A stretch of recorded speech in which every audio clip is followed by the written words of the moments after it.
Hello students, welcome to online classes. Today we will read the last part of our first lesson, the third level. That night among my oldest first day covers, I found one that should not have been there. तो Charlie कहता है कि उस रात मेरे पुराने first day covers के बीच में मैंने एक फर्स्ट डे कवर पाया जो कि वहाँ पर नहीं होना चाहिए था। वो कहता है कि वो वहाँ नहीं होना चाहिए था, बट देयर इट वॉज, लेकिन वो वहाँ था। It was there because someone had mailed it to my grandfather at his home in Galesburg. That's what the address on the envelope said. वो कहता है कि लेकिन ये वहाँ था, इट वॉज देयर, ये वहाँ था क्योंकि किसी ने उसको भेजा था मेरे दादाजी के घर पर गैल्सबर्ग में। That's what the address on the envelope said, जो कि उसके ऊपर एड्रेस लिखा हुआ था वो ये बताता था।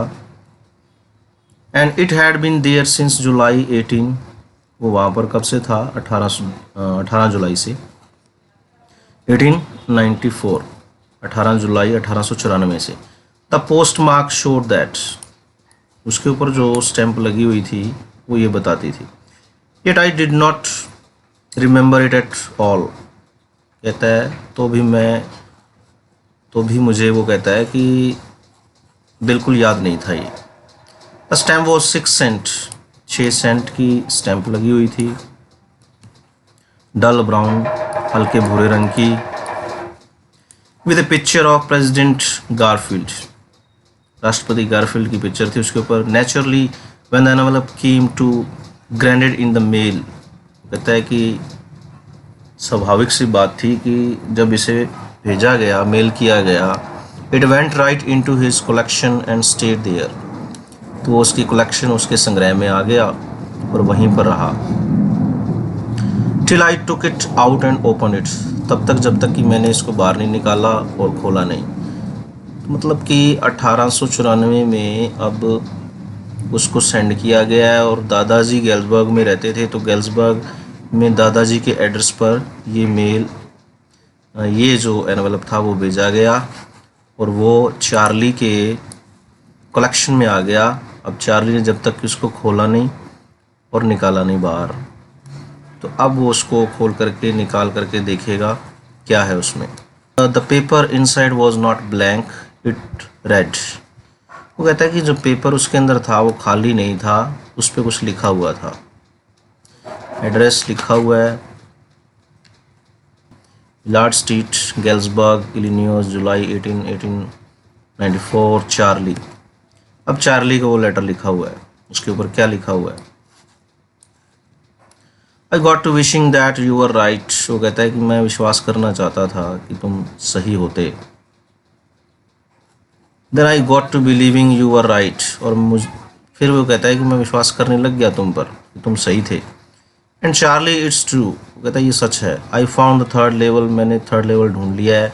आई हैव बीन हेयर 2 वीक्स, 2 हफ्तों से मैं यहाँ पर हूँ। And right now down the street at the deli someone is playing a piano, कहता है कि सड़क पर वहाँ नीचे, वो कहता है डेली की दुकान पर, वो कहता है कि कोई पियानो बजा रहा है। And they are all out on the front porch sing Nellie home, और फ्रंट पोर्च में वहाँ बाहर वो लोग क्या गा रहे हैं? सिंग नेली होम, ये सॉन्ग गा रहे हैं। And I am invited over for lemonade, वहाँ पर मुझे भी नींबू पानी के लिए इनवाइट किया गया है। Come on back Charlie and Luisa, वो कहता है कि वापस आ जाओ चार्ली और लुइजा थर्ड लेवल पर। Keep looking till you find the third level, ढूंढते रहो जब तक कि तुम थर्ड लेवल ढूंढ नहीं लेते। It's worth it, believe me, वो कहता है कि ये ढूंढने लायक है, मेरा विश्वास करो। The note is sign Sam, अब उसके ऊपर साइन किए गए थे सैम के। At the stamp and coin store I go to, फिर वो स्टैम्प और कॉइन स्टोर पर गया Charlie. I found out that Sam bought $800 worth of old style currency.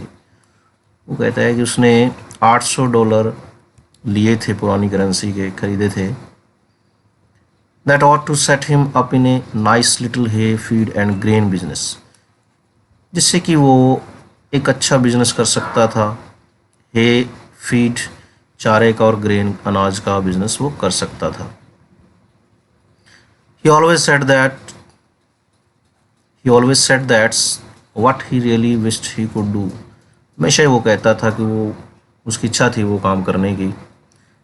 And he certainly can not go back to his old business. और अब निश्चित तौर पर वो अपने पुराने बिजनेस में नहीं जा सकता. Not in Galesburg. वो कहता है गैल्सबर्ग में तो नहीं जा सकता अपने पुराने बिजनेस में, इलिनॉइस के अंदर.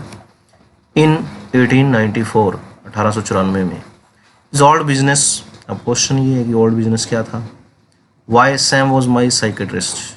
क्योंकि सैम जो था वो मेरा साइकेट्रिस्ट, यानी साइकेट्रिस्ट मतलब मनोचिकित्सक था.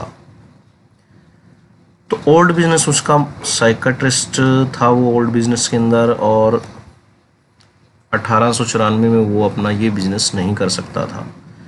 तो the whole story is an imaginary stories, and after reading it we can't believe that a person can go to past. The whole story revolves around Charlie, and this is Charlie's imagination that he has gone to past, and after experiencing there he came back in present. तो इस कहानी में अब देखिए unbelievable है. तो ये सारी की सारी जो है एक इमेजिनरी स्टोरी है, चार्ली की इमेजिनेशन है. Okay, we have completed it. Next we will do its question answers. Thanks and have a lovely day.